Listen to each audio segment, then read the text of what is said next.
go. So yeah, the third part of Blitzkrieg for Dummies. For sure. And well, the last couple of episodes we have gone through all the interface, we have gone through pretty much all the stats. The only thing we haven't gone through fully is now Naval and Air Force.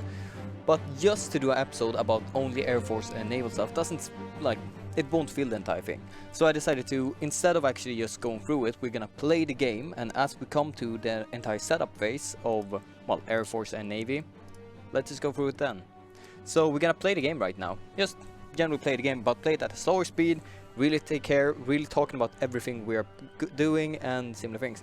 Right, command groups, we haven't gone through that either. No, we should. So that's a perfect thing. So command groups, Air Force, Navy, as we are playing the game. So we're gonna play a bit of aggressive. Our goal with this is to take down Poland. After that, it doesn't really matter, but we're gonna take down Poland in a very efficient and nice way. A good start. Yes, so a very simple thing, like the biggest thing of HOI is basically command groups and how to use them. So you select just the units you want and just right click on this very nice icon down here. That means you have created a command group right now. You see all these scary things up here, but it's not as scary as possible, might see. So currently we do not have a commander. You should always assign a commander, even if it's just only a level 1 commander that you, well, have to recruit. It's still better than none. There's no reason not to have a commander. We're gonna sort by skill, and as you can see we have 2 different commanders, and let's just have it. Yes, we have generals and we have field marshals. Generals, they can command up to 24 divisions, and if they go higher than that, they start to get attack and defense penalties. Field marshals can command any number of units. What's special with each and every unit, like why don't I only use generals, why don't I only use field marshals? Generals have more specialized traits, like Panzer Leader. They will be, well, all panzers under that commander will be a bit better. While field marshals have more general traits that will help for everyone. It doesn't matter what type of units, like own combat with, as we talked a lot about last episode. Yeah. Just own combat with minus 10%. So when they're fighting, they will have minus 10% right there. And so basically you could get more soldiers into battle. Yeah, exactly. Into every single battle, yes. Or max entrenchment 30%. There, I think you can have up to 5 traits. So yeah, 5 traits on both specialized and generalist. Really, you can see them as specialist and generalists. Special, small amount of units. Generalist, how many units you ever want. But we're gonna do it a bit simple. We're gonna have one very general division. So we can add every single infantry division we have and every single, well, mountaineer, cavalry, and yeah, that. So we're just gonna right click on a new one, so we create a new group, and we're gonna assign a generalist right here. That's just gonna help us with every kind of unit we have right here. So we're gonna have, well, Gerd von Rundstedt, because he's a pretty good. He had 2 traits and he's a level 3, which is the highest one we have in Germany. I know. How do the levels affect? Levels increase attack and defense by a certain amount and has a higher chance of picking a good trait or a good tactic once they engage enemy. So we're gonna pick him. So here are all the cool stuff that we have. Oh god, we haven't Naval Invasion and Paratroop Order. We have to fix that too. We have so many things to actually look through. So maybe this will just become another Tolly episode. Maybe no, so. but we will play the game a bit and continue onwards. So as you can see, now when we have, well, now we have a command group, we see an entire new tab here popping up, which is all the orders you can give to different commanders. We have everything from Naval Invasion Order to, well, a Blitz Order, which is, well, Spearhead, as we call it. I so wanted it to just be called Blitz. Well, anyway, so Naval Invasion Orders are, well, Naval Invasion. Use them for Naval Invasions, Paratrooper, Paratroop Order, but here are the two most used ones that you will pretty much always use. Some are the very hardcore people who says it's heretical in a hard survival game to have this, but I think it's one of the best things. So to order set up, like to tell each individual troop to, like, I want you to be standing right here on the border would be very, very micro heavy, and we don't want that. So what you can do is you press, I always want to try to use the shortcuts, but I'm gonna show it, so I'm trying to avoid it. So it has a shortcut said. You press right here, and you can see you have this new interface popping forward with tons of different, well, dotted lines along all borders. Basically, here's telling you I can create a front line right there. So either you can click to make this entire thing a front line. That will tell all divisions right here. to go to this single line. Let's just untick 1 day, and you can see everyone has now suddenly received a movement order to get here. It doesn't matter, even if they're not connected by land, they will automatically think, oh, I need to take a boat right here, go back to their homeland, and then assign right here. Or, if you delete this, you can also create the same with the same said. You can also right click and just drag the amount if you want, basically half. If I would like half right there and this division to have half the other line, then I can do it manually. But we're not going to do it this time. We're just going to grab this entire division, press right here on front line, and click, left click then. Just have everyone sort up against that border. And then we all, of course, need to be, well, we need to tell them to do something more than just stand there. So we're going to draw an offensive line. Offensive lines are basically, once you attack, I want you to go in to this single line. So basically think of it, once you're done, I want you to be standing in these provinces. So I want them to just go past Warsaw and just have a straight line over past that river. So yeah, when they're finished, I want my division to stand right here, and the new front line will be, well, hopefully drawn around this. Alright, it depends a tiny bit if they have troops here or not, so we'll see. Blitz Order, or Spearhead, is if you own the Death and Dishonor DLC, you also have access to this. I think it's Death and Dishonor. Holy shit, I might be screwing that up. I don't remember. Sorry, I'm reading the chat. I don't remember. Oh god. It's one of our DLCs that unlocks the Spearhead Orders. I don't remember which. To get for victory. Blitz. I don't remember. Death and Dishonor. Holy shit, don't quote me. This is not in. Cut this. Anyway, basically it's the same kind of order. Well, we can first, if you hold over the order, you can basically see in which order all the divisions will try to get in the hand. This is not counting for any kind of divisions or anything that might be in the way. If they fight back, then they might actually not go here. But the green divisions are, they have been there. Red divisions are which you want to take first. Swearing in front of beginners. Bro, Daniel, I'm sorry. But so basically they will try to get here and they won't do it crazy. Like they will do a general order. You can determine their speed and how aggressive they should be by these 3 arrows right up here. If you should be very careful when executing this order, if they should be, well, a balanced matter, take some not 100% clear battles, but most of them. And, well, aggressive is basically attack. Attack always. Also when you can, attack. But you can be even more crazy if you would assign, well, a Spearhead Order. Here you make, if I would mark this territory, and let's just edit this, not that one. If you hold down Alt and left click on order, you can edit them along a line. I could edit this line just by holding down. This time it's right click right here. But basically you can edit pretty much all kinds of orders just by holding down Alt, and then you can play around with basically most kinds of orders. No, I don't want anything. So you could like get your like mountaineers to go through mountains and stuff like that. You can, but then if you want to be that specific, then you have to really assign your mountaineers to, let's say, this area. I would probably do something like this. Have a general with my mountaineers and tell them to, well, have an order right here. Otherwise they would try to split it up kind of evenly along the entire border. So, one more thing. Oh, right, we were actually supposed to play the game. So, to play the game, you also have to assign a natural focus. Very important, where do we want to lead our way? So, we want to go to war quite quickly. For that, we need political power to be able to justify that war. I want access to, well, doing the Rhineland gives me access to some pretty nice things. We give some armor experience because we need that to be able to develop our template in a way I want to. So, we're going to pick this one first, and then we're probably going to go right Shelterman, West Wall, and in industries. We can build up more military industry. So that's my plan. So I'm going to pick first Rhineland and just start to focus. In 70 days, that's going to be finished. So research wise, since we're not going to war right away, I know it takes around 200-300 days to justify a war against Poland. I know I have some time, I can be relaxed. So we're going to go in right here, pick construction and the other basic machine tools. So construction, going to increase the speed we build our buildings. And we have basic machine tools, who's going to increase the cap of our productions. As third research, we are going to go in right here and pick just reduced research time. It's extremely quick. You get minus 2% bonus. It's going to regain itself so quickly.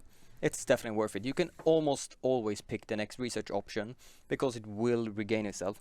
The only one that might not pay itself back is the last one. but it's also a 5% bonus. So if it's a very even war, you haven't won, pick this one, definitely. And it also, of course, unlocks the decryption and encryption, which are pretty good things. But we'll go to that later. So yeah, electronic mechanical. And one thing that I always think you should do, pretty much no matter what nation you are, except France, which have a specific case because they have a bad modifier, pick the next one in Land Doctrine. Land Doctrine is always good and a general thing you should always think of. Land Doctrine, always do it. How many more teaching videos are you gonna make before starting something new? Depends. Depends. Yeah, we'll see what we are able to fit in this one. Exactly. We might have some special next week. Might. Maybe. Big might. But I was told to say might, so I'm saying might. Might makes right. That's also kind of true right here. Is Poland supposed to own to Germany? Did they take it over? Yes, then it's supposed to own to Germany. Yeah, we're just going to delete that order so it's not confusing. So, I just want one general order right here. And for my other division, which I assign my tanks and my motorized to, I'm going to assign one of these specialized leader. Eric von Meinstedt is a really good leader. He has Trickster. Reconnaissance, going to increase the chance of them figuring out the enemy's tactic and counteract it. Panzer leader, well, we're assigning lots of Panzer to it, so that's pretty good. And Fortress Buster, more attack against the fortress. So I'm gonna attack it right up here, right up in the far north, close to Danzig. And I want you to just go in here and grab it as quickly as possible. So I'm gonna pick it as aggressive. I just want them to attack no matter what kind of, or if it was level 10 forts, I'm pretty sure they would still stay away. But otherwise, they would pretty much attack any single situation. So I'm gonna have them assigned right up here. And since I told them to have these 3 provinces only, there's gonna be assigned right there. So it's pretty nice. Just a handling tool right there. One other thing that I think you should pretty much be sure of is, what if, I don't know, Poland wanted to defend against me, but they realized that the front line is lost. Or I should actually give an example, it's Germany, since I'm playing as them. Let's say Soviet Union is coming, they're pushing me back, they've taken over all of Poland, and I want to make a defensive line. Let's say I want to make a defensive line behind this river, because behind the river gives us really good bonuses. I would select one of my commanders, and we have this third tool right here called Fallback Line. This line you can draw anywhere on the map, not only at the front lines. You can draw it just anywhere, however you want it, really. So I would then select that Fallback Line, which is shortcut C, just drag it along this entire border. And then if I assign troops right here, they will just split up and defend that. So it's really just that line you can draw anywhere. But one thing, you can't draw offensive plans from a fallback line. But basically, do you want one if your attack goes not so well? Yeah, do you want to draw one like ahead of time? Yeah, that can be something you want to do. I know I'm gonna win this, so I can feel pretty secure. Sure. But yeah, it could be all. You just want to hold somewhere. It might be. We have an order called Garrison Area. I should actually show that off. Let's just select some of these units, make a new order, and Garrison Area. This is one of the most useful tips. But I select it and then I press on states. That would select the entire state and tell them we need to guard this one. As you can see, additional pop-up have arrived right here with all kinds of, well, weird buttons. This basically means protect cities. This means protect ports. This means protect all coastline areas. So every single province right here, that means 2. Protect, guard the forts, so they're gonna station at areas with forts, air bases, and if you have occupied a territory that someone else, like say Poland joins the Allies, we occupy all of Poland, then resistance will rise up, then you can just use the attempt to lower resistance. Maybe I talked about it. Didn't I talk about this? Maybe garrisoning? Yeah. No, I don't think so. Maybe not. Okay. So right now, all we would like to hear is defend the city and the port. Then we just unselect these things, and there we go. We would have one. Oh, right, that city is actually not there. But yeah, this would be forced 4 things because 1, it's a port in a city, so it only counts as 1. Pretty good. 2 and 1. 2 units, and then we have 3 units, and actually it might assign 2 units right there. Yeah, cool. Yeah, so that's basically garrison orders. You select. It's a very easy way to defend large areas. Let's say we defend that entire area. So 9 divisions tells me very easily I need at least 9 divisions to defend everything. 18 divisions would guard up a bit more. But yeah, this is a really nice tool to just very easily defend lots of areas. But Now I don't want it, so I'm just gonna assign everything right here, because I know I will be safe from all kinds of naval invasions, because I'm gonna use my fleet. Bum bum bum. I think it's pretty good. But before we go and show off all the Air Force and the fleet, we need to set up the rest of our production, of course. So I'm going to war very quickly, and since I'm aggressive player, I say, why should we build civilian factories? Civilian factories will help us build even more stuff, but if we build military factories, we can take the opponent's civilian factory. That's much better. Why let us build civilian factories when we can just take them from our enemies instead? So I'm just gonna produce military factories here in the beginning. I'm gonna place them in basically the highest infrastructure area. The higher infrastructure area you have, the faster you're gonna build something right there. So I'm gonna produce one right here in Brandenburg. I'm gonna place out one in Hanover. Actually, we can produce 3 in Hanover. And let's say stack it up right here. So as soon as the factories are done with the first thing, they're just gonna move down and continue onwards. So that one is pretty much done. We don't have to look at it in a while. 3 military factories. So our current army consists of a lot of infantry equipment and some support. Our Panzer Division, some light tanks, some support equipment, some motorized, and of course the normal infantry equipment and artillery, since they have that in support. So let's see.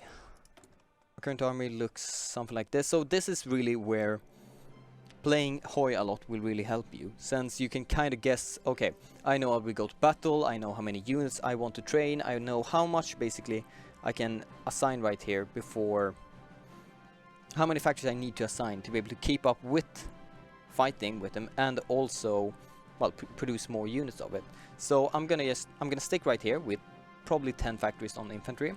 I'm gonna assign a tiny bit more right here because I want to assign some more support. Artillery, we're gonna need a lot more because I'm probably gonna assign, maybe even stack it out completely, because I want to give my units a lot more artillery to give that extra firepower and help us beat down. Hello, Feedback Gaming. Did someone say tutorial? He's one of the cool Hoi streamers. Let's see, light tank. We are actually going to use it a bit.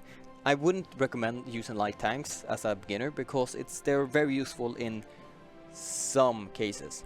Usually, I would say medium tanks is the way to go. But since it's going to take a while to get medium tanks, I'm going to stick with light tanks this time.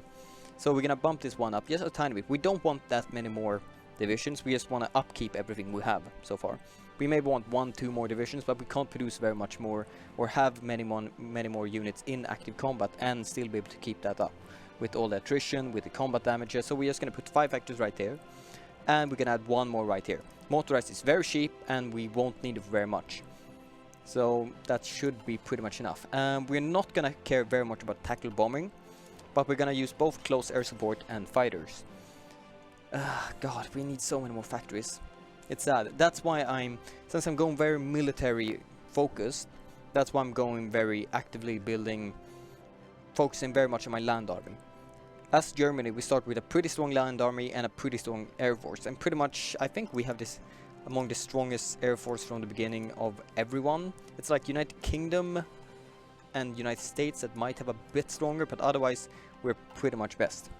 Soviet Union has a kind of equal, but we have about 918 planes. Oh, well, we have 918 planes, not about. It's about on all the other ones, but we have 918 planes. So against Poland, we can look, they have 95 to 235 planes, so we're pretty fine right there. But they have a decent army. They have 24 to 53 divisions. So I want to be a bit more careful right there. So, yeah, production's fixed. So this is basically what you should do day one. You shouldn't sit here and just let the game tick without actually producing, because now with those 12 days, we have lost extra production. We would receive more artillery, we would receive more tanks if you just assign those factories. So there's no real point to just starting the game before you have assigned everything. We also lost some building time, building these buildings, because we didn't have anything assigned right there. But one thing we need to do now, as we went through last time, is trade for some more resources. Tungsten, or tungsten, or Wolfram, I think. Maybe. We call tungsten because we're Swedish, and that's the way. Tungsten. Yeah, so exactly. Tungsten is also possible to say, but come on, we're Swedish. We say tungsten. God, I had some people shouting at me because of that single reason. But anyway, we need 4 more right here. I think that's a justified reason. Like, if you're a big nation like Germany, you can spend a bit more on actually trading. We have 16 factories to use for trading and building buildings. And so we're going very aggressively. Like, I always go to pause. If you want to go very aggressively and fighting, always try to trade for everything you need. Do not focus that much on actually building yourself up. You want to get that first advantage of, well, they might be focusing a bit more. Oh, I don't want to trade for all my weapons. I'm not going to war soon. But if you're going to war soon, get everything you need. That's going to bump up your production. If you look at currently the artillery, we produce 8.44 every day. Oh, right now we only have lack of resources. Let's see if we can find a better example. We probably can't because we're missing so little. Here we go. We need rubber. Minus 20% right here. So 2.3 every day. Let's say we trade for that oil with Soviet Union, because that was one thing we did in real life. And we're missing 19. Let's see. I'm actually gonna drag this down once to 16 because I know it's only the boats down here in the south that we haven't talked about just yet that need oil, and I don't really care about them. Germany's not a naval strong navy or nation, so we don't have to care that much about it. It's really the land and the air force that's Germany. So we're gonna trade that. Let it take 1 day. There we go. And we have all the resources, or well, not all the resources, but we increase that by another 10%, and now we get 2.6. So it's actually quite a big difference between not having the resources and having the resources. So we're just gonna trade for everything else. Always when you have most of the resources, small leakage is okay. So in this case, 6 rubber, it's a bit too much. But if it would have been 2 or 3 of something, I would kind of say it's fine. I don't want to spend 1 civilian factory to use it. But in this case, yes, it's over. Basically, if it's 4 or more, I like to trade for it. If it's 4 or less, but that is if we're playing a big nation. If you're playing a very small nation, and you have like 2 civilian factories, it might be worth it to just trade for 2 steel, because those 2 civilian factories are not going to do very much. But adding, so you instead have, well, your 3 military factories working at full efficiency, it's going to be much more profitable. So it's a bit playing around, playing different nations, and different things are, well, good and bad in different situations. So I mean, we're doing a fast attack here as well, so yeah, exactly. Kind of makes sense. I'm gonna trade for all this. Thank you. We have everything, so we get 2.8 every single day instead of 2.33. Might not sound very much, but it's pretty good. And it's per day. I mean, that's yeah, a lot. exactly. And we're also gonna increase our efficiency faster since we have everything we need. So that's also one reason to actually have all the resources you possibly might need. Sweden is a pain to invade. I don't know. I would probably... Sweden is not that painful to invade, but... painful to invade, I would probably say Australia. Bad supply and generally a bad area. But that's another thing. Invading is hard. I'm close to 1,000 now. What am I doing in life? I don't like that he says that. I'm close to... too many? What else should you spend your life with? Let's just say too many. This is a perfect way to spend your life. Yeah, well, at least I work with it. Exactly. So, I think we're pretty much fine and set everything up. So I think it's time to us to go to the Navy screen. Oof, the scary Navy screen. So first of all, I like to always gather my fleet in one position before I decide, so I can get generally very easy overlook of everything I have. So I'm gonna press the second tab right here. If you place the first one, you saw all your units and you can see all the modifiers they have. If you press the second tab, it's basically the same thing but for your fleet. So I'm gonna shift click and just select everything right here, and you have everything selected, and just right click on a port where, well, I want everyone to gather up with. So we're gonna unpause and let that happen. Let's just speed up to speed 3 so we can actually see some progress, so we don't have to sit here and wait half the day. Boats are arriving. Yes, cool. So we're gonna, let's see, should we actually start justifying this war? And we can just cheat that war. It doesn't matter. It's not the point of waiting this time, it's point to teach you stuff. Anyway, so easily getting off track right there. But you can see it's a bit similar, but still quite different. You can see I don't have a commander. Same thing right here, except we are only like admirals. There's no limit to how many ships you can assign to a single person. But yeah, they also have traits, good at different things. And well, the different skill increases naval hit chance, fleet coordination, basically. Yeah. So I think we should just, we're actually going to split up our navy a tiny bit. So the first thing we're going to do is just, we can actually look through all here. As ships, you don't really micro them individually or assign them to attack this area. You actually assign them to different sea zones. So just press right here, you could just have them standing right here, and if any enemy ship would encounter them, they would start a fight. But I would recommend using these 4 orders. That is called Patrol, Search and Destroy, Convoy Raiding, and Convoy Escort. You can assign up to 3 regions. Let's say I want to patrol this region. Patrol and Search and Destroy is different in the way of when your fleet is out on the sea, they can either be in, well, they have different formations, which is basically how many ships that will enter the combat initially. If you have Search and Destroy, they would be very tight, they would have lower chance of finding the enemy, but when they engage and when they find the enemy, more ships will come in. If you have Patrol, they will be spread out as much as possible just to find the enemy. But once they engage, it will take a longer time for the rest of the ships to arrive at the combat area. But we're gonna have, well, let's just say we would assign Search and Destroy, and we just select that mission and just right click on this area. And now they're patrolling that area, and it can be it's lit up in green because, well, right now we have naval superiority. We can select up to 3 of them. 4, no, doesn't work. So you just shift click to remove them again. Cool. And color indicates how good if it's we're green, doing, basically. Your green is good. Yellow, red, get your fleet out of there. You're dying. But yeah, I said we're gonna reorganize it a bit. So I'm just gonna press the last button again, which is hold. So they will hold. And if they're holding close a province, actually that's very important. If you have capital ships, I think I went through it very quickly before, but if capital ships with this, well, cool diamond right here, and have them close to the, well, let's say we would invade Poland. Well, let's say we're going to invade Poland, but if we would have our fleet stationed right here, in the sea, not at a port, they would be able to do shore bombardment. That's only possible if they're on hold. That would basically mean, yeah, the ships will shoot on land and disturb the enemy defense. So yeah, that's one thing you can use with them. God damn it. Naval support. Yeah, naval support. But yeah, we're gonna split it up. So we're gonna press right here, which, oh right, we have to go through all of this. Oof, I'm trying to sneak by everything. Oh shit, sorry, I hit the mic. Yes, we have split the fleet, if you just want to split it in half.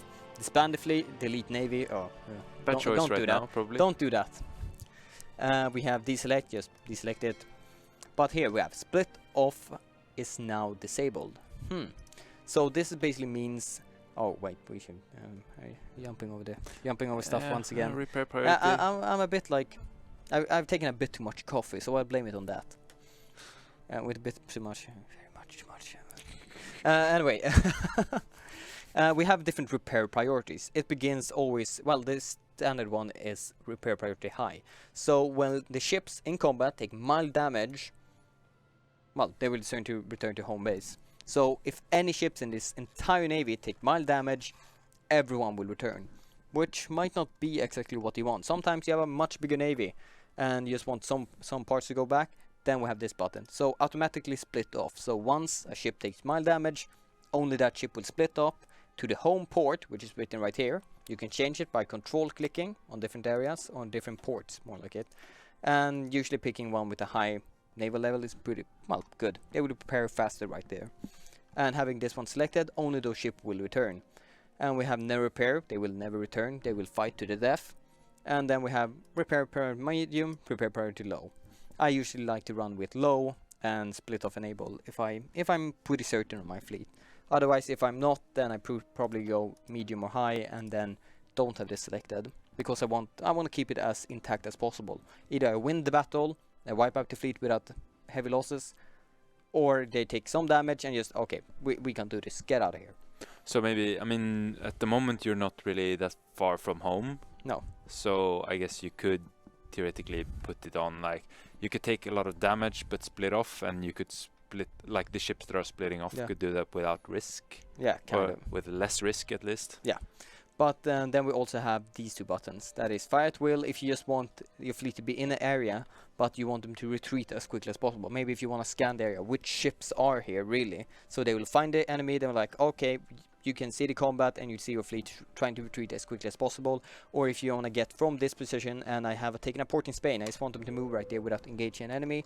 If they engage the combat, you can just as quickly as possible retreat from there. Let's not actually make that order. So just H to hold. And we have create new fleet, which is the one we're going to use right now. So select ships to transfer. Sometimes you want to transfer an entire group. Let's say, I don't know, all submarines, which is exactly what we want to do. So we're going to use that button. Otherwise, you can select each individual ship right here. But yeah, selecting the, come on, scroll up. I didn't want to do that. Okay, you have two ship fleets in the same region. You can press G to group them together, or the merge button that is right here. It's really messing with me, or the merge button that is right here. Boom.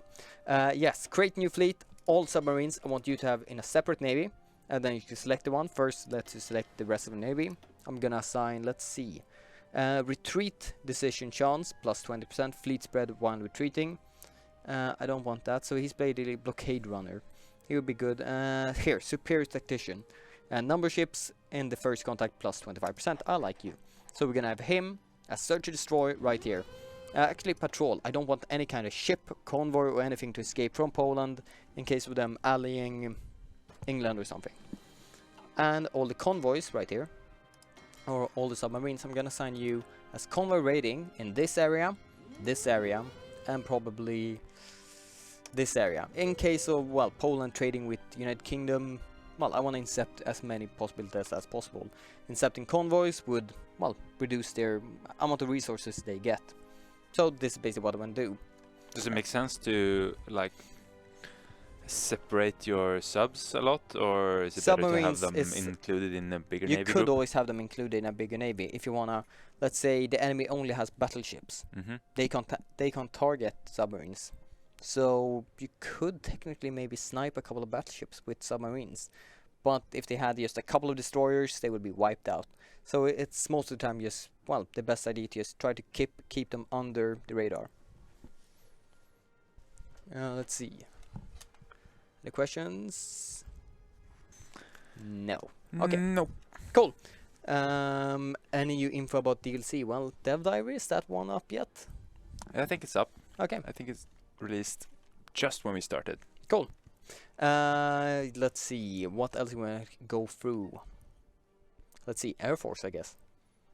Was there anything more with Navy? I don't think so. So we have our Navy supporting our attack now, right? No, we have them raiding just convoys. defending. Yeah. No, half it submarines raiding convoys. Submarines raiding convoys. While the rest, Kriegsmarine, are just defending the Baltic Sea and just trying to intercept any kind of ships that Poland have. But that does not include convoys then?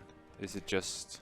It does... Actually, I think they can intercept convoys as well, but they will, most of the cases, not. Can radar aid in ship attack defense?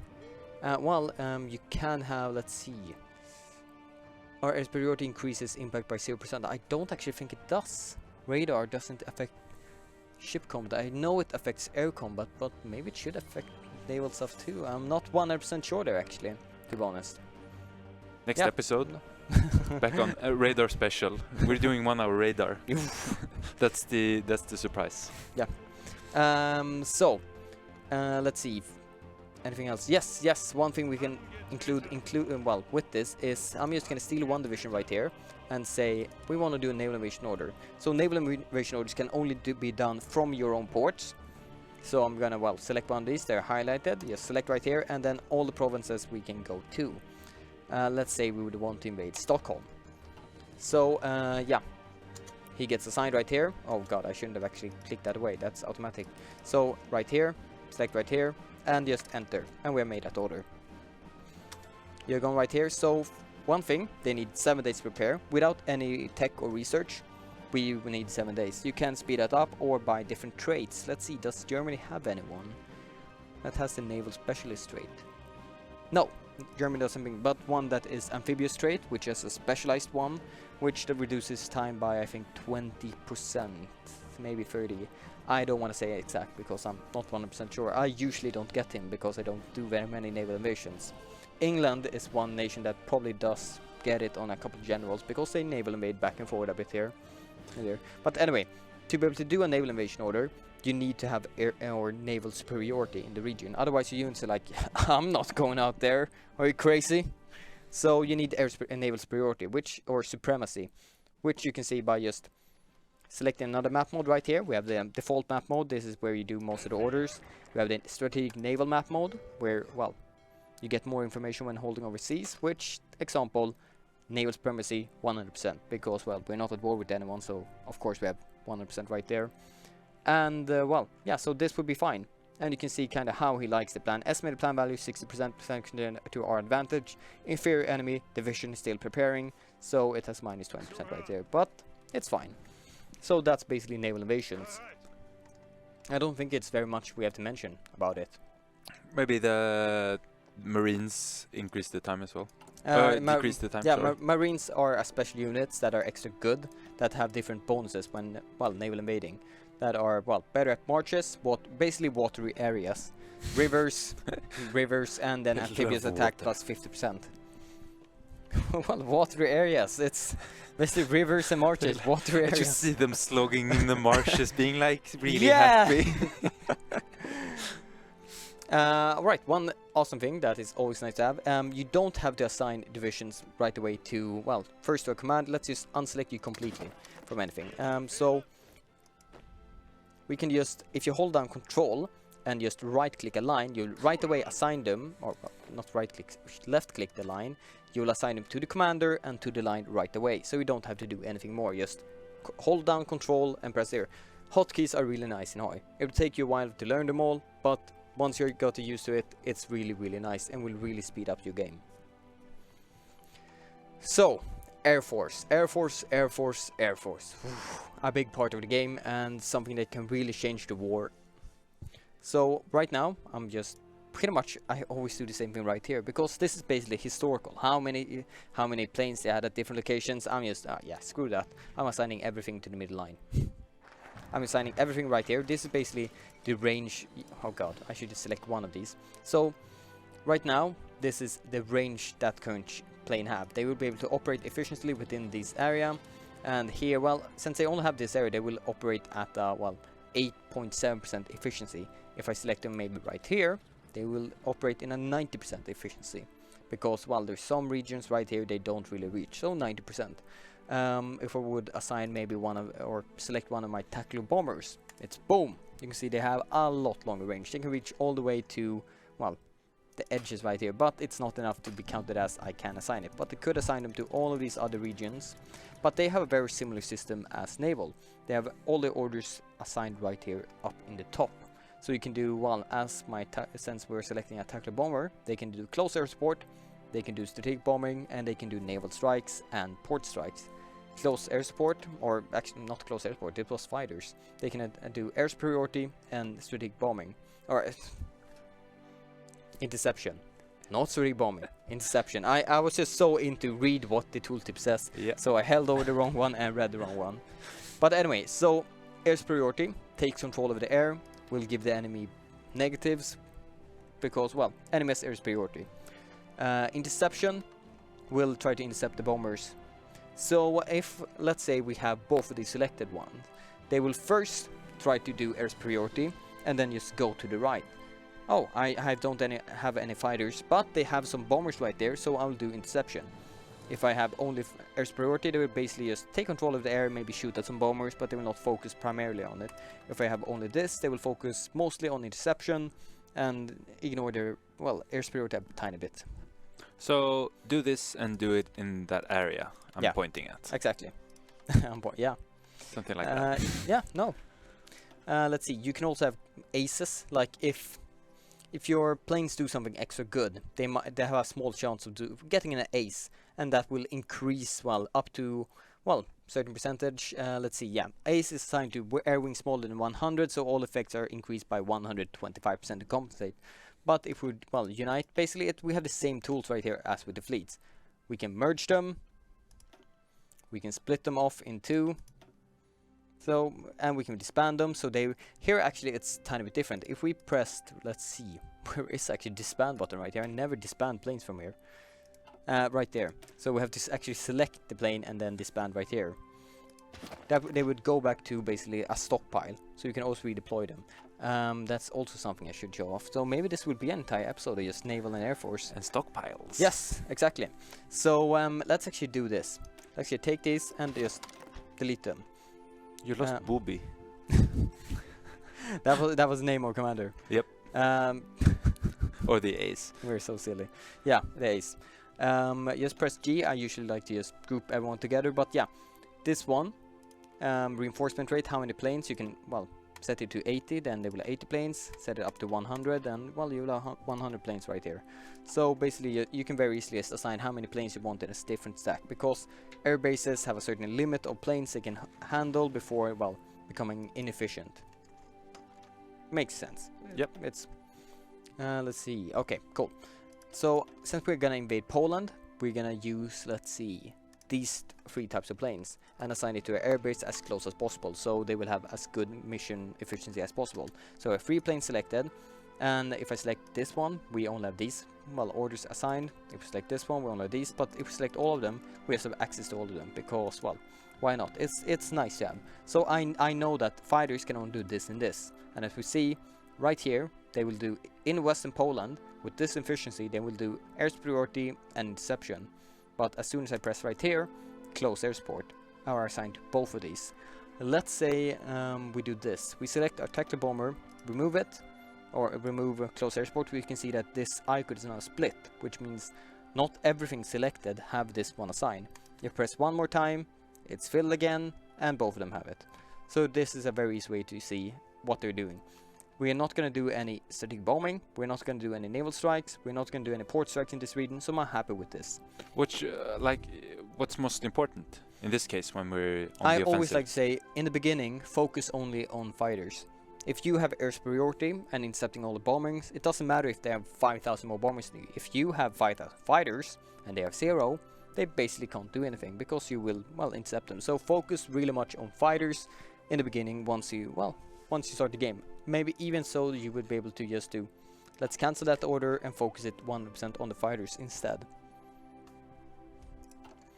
God, Hoy has a lot of stuff. I really realize it once you do these tutorials. It's a lot of stuff Hoy has. Yeah, but you're doing a good job. We're getting through this. I mean... let's see. The best way to do is... so I'm gonna do a small sheet again. Research. On. Icon. Click. And then I'm gonna just get my paratroopers, because paratroopers are the only type of division that can actually paratroop. So I can't show it off otherwise. I'm gonna make a new commander, new order, because in a paratroop division, you can see right here, or actually you can see it on every single division, this unit cannot paratroop. I select right here, this unit can be parachuted. Awesome! So we're just gonna take one of these small divisions I assigned out here. And you can see right here, we have a change division template. From this single moment, you can change, well, them to be any kind of other division. Of course, we don't maybe have all the equipment that they have. But if we check right here on the Paratroop division, all they need is 390 infantry equipment. We have much more than that, even on this single division. So they will pretty much instantly switch out to Paratroopers. So we're gonna go right here, select this, boom. So every single equipment they had will just be thrown back. They will, well, get 390 instead of everything else they had, and they will keep some of their experience. They lose some because they need some new recruits, but they still keep it because they were pretty good division. They can pretty quickly learn how to paratroop as well, but they lose some experience. So that makes, if I select only this division, that should make, come on, just update this. One day, boom, there we go. So this now is selected, and as you can see, we have all our air bases, all of them are yellow, except this one. That means that we have transport planes right here. So we can select this and basically see the range of our current paratroopers. They can go to all of these regions. Let's make a small order right there, and that should be possible. Come on, game, don't fail me. Don't fail me. Boom! He jumped over right there. And as you saw, it went really quickly. If I want to do this in enemy territory, I need air superiority in all air regions they go through. As you saw when I pressed right here on F3, the button right here, we have, well, strategic air map mode. Every one of these are called air regions.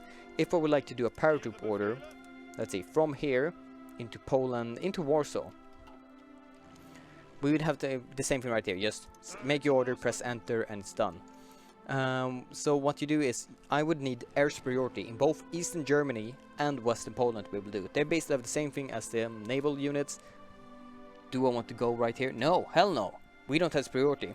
And still, even if you have air superiority and they're doing the order, making paratroopers within this time was super risky. You most likely lost, you were off target, you lost equipment, you lost men, and they start with very low organization because they were spread out generally everywhere. So Paratroop is super risky, but can pay off sometimes if you manage to do something small and sneaky. Maybe they forgot to garrison a port and you just jumped in right there, then sent the rest of your troops. Maybe you managed to take a city right here and establish a small front right here, and until your units came and united with them. Paratroopers alone are usually not the best thing. But together with other things, you can do some sneaky maneuvers. But since you need naval air superiority, paratroopers research, you need the equipment for them, they're not usually that strong, it's very expensive, and something I would avoid new players to use. And pretty risky since they're always surrounded, I yeah, guess. Pretty much.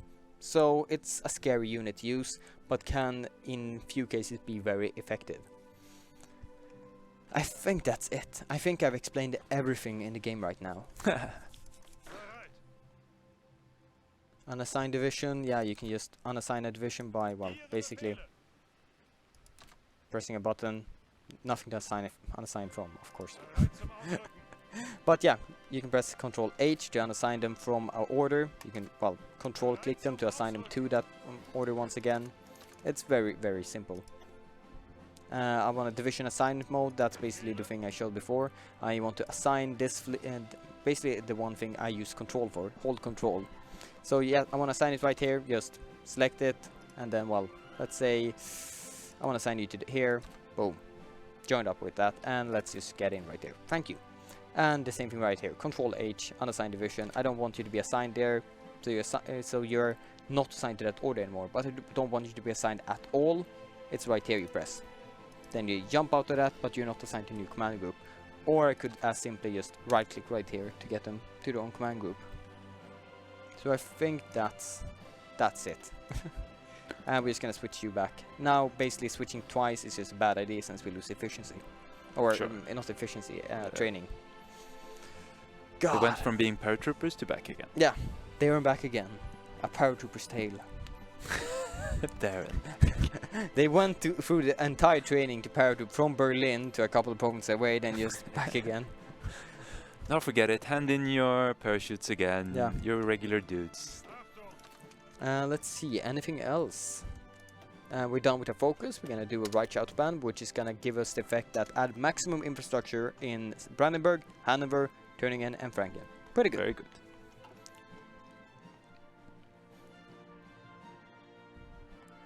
Let's see. Yeah, just jumped out of an airplane and landed in a tree. I'd be pretty disorganized as well. Yeah, I guess.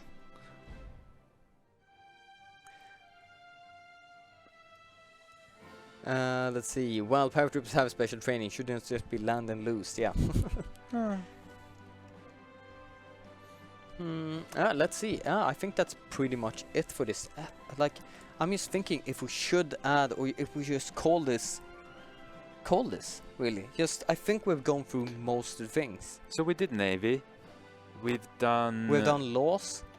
Like, really, everything right here should be something that people can understand. We have gone through, like, if I would assign this guy construction speed, we can go through right here, hold over the speed to be able to see all modifiers. Like, really, we have tried to add tooltips everywhere. I haven't shown every single tooltip, but hopefully everyone that watched this series, like all 3 parts now, should be able to understand most of the things just by holding over. Like, I don't know what this is. Hold over here. We don't have tooltips right here, of course. Because there's nothing. This would be the tooltip. But yeah, should be available construction 0, owned 32, from export 0, in use 27. And we see in use 15 of them are consumer goods. Consumer goods are, well, depending on the law, the mobilization law, partial mobilization, 20% consumer goods. And where do we get the consumer goods from? Like, pretty much we have 27, 15 use produced consumer goods, leaving us with 12 available for trade. I think most of the things should, like, or the maybe we should more. do, like, the last 10 minutes, maybe we should do, like, preparing the actual war and declaring the actual war. Well, it's like... There we go. There we go. Justifying war against Poland. Okay, you have 9 minutes left. 9 minutes left, that means speed 5, no. But really, I don't wanna... It would be nice with one more, maybe a half-hour episode next week. Maybe so. Where we just show actual combat, how we do it, how we usually invade, how I usually think when I attack. So I think a half-hour episode next week, so we might be able to show off some special things that maybe Dan have in store. Hopefully he will have some cool things. He said that I shouldn't promise anything. People are of course gonna write promise right now, but no promise, but maybe some cool things next week, along with fighting a war in Hearts of Iron. And I check think out that the would be dev diary. Yeah. Today. And that would be I think the perfect ending to this series of Blitzkrieg for beginners. Yeah. If there's anything I've forgotten, please just what the hell, ping me on Call like you. Twitter or the forum, whatever you feel like, or just I Write don't know. on the Facebook page, write on the Twitter page, Yeah, anything. wherever you want. Yeah, anything. He will take care of that. Since went to stuff. You do have access to everything, right? Yeah, cool. Just ping Hearts of Iron or something. Say go through this in the tutorial, and I will bring it up. But otherwise, I think this is a good 3-part series, with the fourth one being half an hour war. Anyway, guys, I really hope you enjoyed this Blitzkrieg for Beginner Part 3. We're gonna do one last part, which I'm gonna demand be called Blitzkrieg for Beginners War. And yeah, we'll see you guys next week. Bye. Bye.